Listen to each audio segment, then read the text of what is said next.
This conference will now be recorded. Okay, very good morning to all of you. देखो, last class में हमने radian major, degree major, ये सारी चीजें हमने स्टार्ट कर दिया था। काफी डिटेल में पढ़ा था रेडियन मेजर क्या होता है, डिग्री मेजर क्या होता है, कन्वर्जन फॉर्मूले क्या होते हैं, ये सारी चीजें हमने कर लिया था। आई होप मेरे को आप लोगों को यहाँ तक समझ में आया क्या, बताइए। Yes, sir. ओके, देखिए एग्जाम्पल नंबर 1 जो है, ये देखते हैं। एग्जाम्पल नंबर 1 में है कि कन्वर्ट करना है आपको, एक डिग्री मेजर है उसको रेडियन में। आप पहले जो यूनिट है उसको पहले पूरा सेम कर लीजिए। जैसे एंगल में डिग्री भी दिख रहा है, मिनट भी दिख रहा है, आप मिनट को भी चेंज कर लीजिए डिग्री में।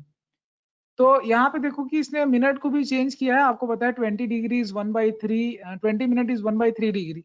तो 40 एंड 1/3 पूरा डिग्री में कन्वर्ट किया। देन डिग्री में कन्वर्ट करने के बाद जो आपके फॉर्मूला है यहाँ पे डिग्री में, ये आपका डिग्री मेजर है एंड देन ये फॉर्मूला है, इसमें फॉर्मूले पे आप रखो तो अपने आप रेडियन मेजर में कन्वर्ट हो जाएगा। तो यहाँ तक चीजें समझ में आ रही है क्या उदीप?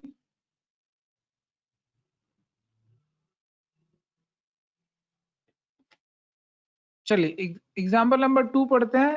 एग्जाम्पल नंबर 2 पढ़िए शुभरामपुरिया। Convert 6 radian into degree measure. तो देखो 6 रेडियन का सिंपल है, फॉर्मूले में 6 रेडियन बस रखना है आपको, ठीक है। तो 6 रेडियन को आपको डिग्री में चेंज करना है, तो ये फॉर्मूला डिग्री में चेंज करने वाला, रेडियन को डिग्री में चेंज करना है तो क्या हो जाएगा यहाँ पे ना, रेडियन मेजर 180 बाय पाई से मल्टीप्लाई कर देंगे। पाई से मल्टीप्लाई करना है आपको, तो 180 बाई पाई से मल्टीप्लाई किया, अपने आप वो डिग्री में चेंज हो गया। अब आप देखो कि ये पूरा का पूरा डिग्री में नहीं आ रहा है, ये कुछ फ्रैक्शन में भी आ रहा है, ठीक है, डेसिमल में भी आ रहे हैं। तो उनको हम क्या करते हैं, डेसिमल वालों को डिग्री, देन डिग्री से मिनट, देन मिनट से सेकंड, ऐसे करके अप्रोक्सीमेट चेंज करते हैं। प्रोसेस समझ में आ रहा है? मैंने आपको समझा दिया था कि डिग्री में क्या कनेक्शन होता है, रेडियन सॉरी आपके मतलब मिनट है, डिग्री की पार्ट है ना, वो छोटे स्मॉल पार्ट होते हैं, ठीक है, स्मॉलर यूनिट है डिग्री के। जैसे जब आप रियल रेडियन में पढ़ते हैं उसमें डेसिमल आ सकते हैं क्योंकि रियल नंबर को करस्पॉन्ड करते हैं। तो यहाँ डेसिमल की बजाय क्या करते हैं हम लोग, मिनट, सेकंड, इस तरह से कन्वर्ट करते हैं। चीजें समझ में आ रही बेटा? अप्रोक्सीमेट कर देते हैं लास्ट में, सेकंड में आने के बाद। क्लियर है क्या यहाँ तक चीजें? Yes, sir. ठीक है। Yes, ये sir. सारे यूनिट पता है ना, 60 degree sorry 60 minute 1 degree, then 60 second 1 minute, like that. तो ये इंपॉर्टेंट क्वेश्चन है, एग्जाम में पूछेंगे आप लोगों से। एग्जाम्पल नंबर 3 पढ़िए नीति। Yes, sir. Find the radius of the circle in which a central angle of 60 degree intersects an arc of length 37.4 centimeter. Use pi 22/7. अच्छा, तो इसका मतलब क्या हुआ, समझाइए। सर एक सर्कल का रेडियस निकालना है जिसका सेंट्रल एंगल 60 डिग्री है। इंटरसेप्ट, हाँ, सर आर की लेंथ 37.4 सेंटीमीटर। बस फॉर्मूला क्या है, theta is equal to length of arc upon radius, यही होता है। Yes sir. अच्छा, तो ये कैसे हम लोग समझेंगे कि इस पे रेडियस क्या है? रेडियस निकालना है आपको, एंगल दे दिया, सेंट्रल एंगल दे दिया है, वो तो आपको निकालना है। लेंथ ऑफ आर्क दे दिया, रेडियस निकालना है। कर पाएंगे क्या? Yes sir. अच्छा देखो, यहाँ पे थीटा जो है वो डिग्री मेजर नहीं है, वो रेडियन मेजर है, याद रखेंगे। क्योंकि रियल नंबर को करस्पॉन्ड करने वाली चीज डिग्री मेजर नहीं होती है। कौन सा मेजर होता है? रेडियन मेजर होता है। तो यहाँ आप 60 डिग्री मत रखिए, कैलकुलेशन में दिक्कत होगी, क्योंकि ये नंबर है ना भाई। अब डिग्री तो नंबर नहीं होता, लेकिन नंबर बोलने से रेडियन जरूर इज अ नंबर, ठीक है।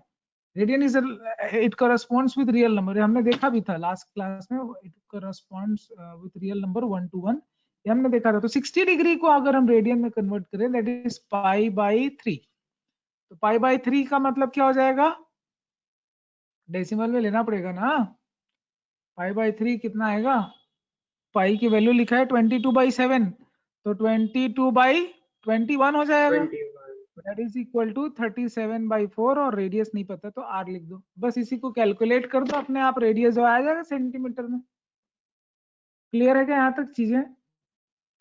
वाई रेडियन मेजर, तो रेडियन मेजर की जरूरत नहीं पड़ रही थी, जरूरत पड़ने लगी रेडियन मेजर। तो अब आपने देख लिया कि रेडियन मेजर यहाँ क्यों जरूरी था, क्योंकि लेंथ ऑफ आर्क और रेडियस जो है दोनों के दोनों रियल नंबर है, इसलिए यहाँ थीटा मेजर जो है वो भी क्या होना चाहिए, थीटा यहाँ पे किसको किस थीटा में जो भी एंगल रहेगा उसको हमेशा किस में चेंज करना है आपको, रेडियन में।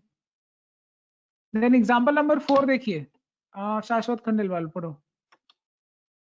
Yes, sir. The minute hand of a watch is 1.5 centimeter long. How far does it take move in 40 minutes?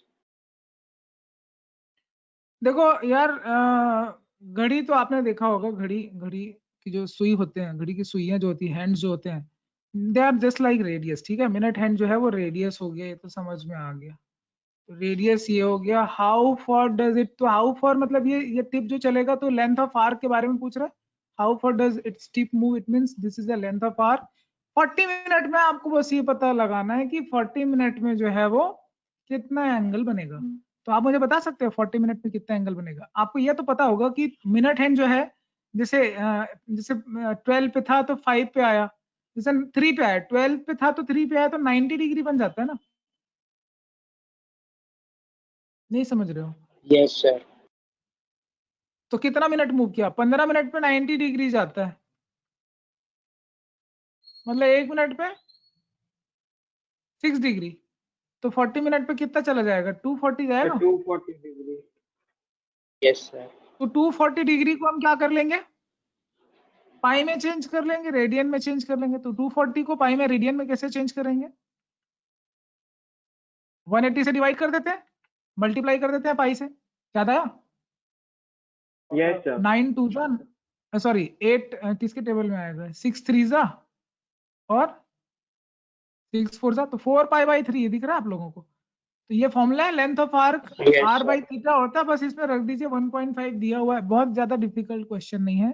बस यहाँ पे ये ध्यान देना है कि जो मिनट हैंड है वो 40 मिनट में कितना एंगल बनाएगा, इससे ज्यादा इस पे डिफिकल्टी कुछ नहीं है। The most difficult part of the question is this, कि how much angle it will create minute hand after moving 40 minute. Clear है क्या चीजें बेटा आप, क्योंकि एक ही Yes, फॉर्मूला sir. चल रहा है, एक ही फॉर्मूला चल रहा है, तीनों में एक ही रिलेशन होता है, theta is equal to length of arc upon radius, बस इससे ज्यादा कुछ नहीं।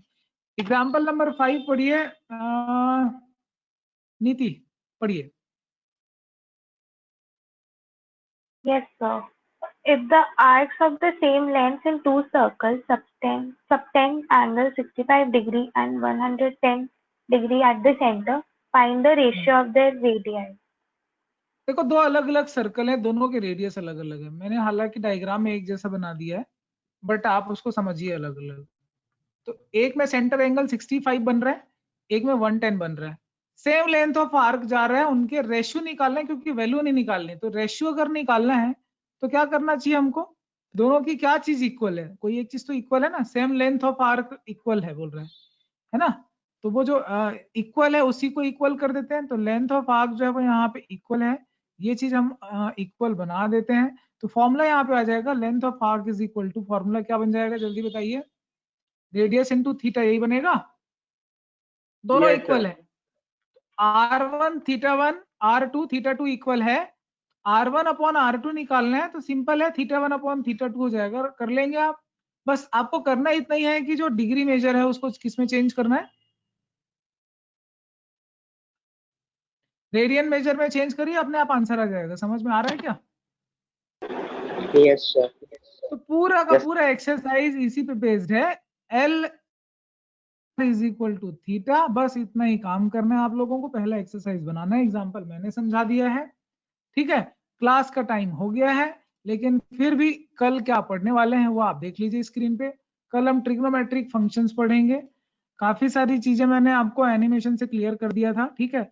कुछ चीजें रह गई हैं जो हम समझेंगे। क्वाड्रेंट रूल मैंने आपको बता दिया था, एसीसी रूल बता दिया था, साइन कन्वेंशन बता दिया था कि अलग अलग क्वाड्रेंट पे फंक्शंस के क्या क्या साइन होते हैं।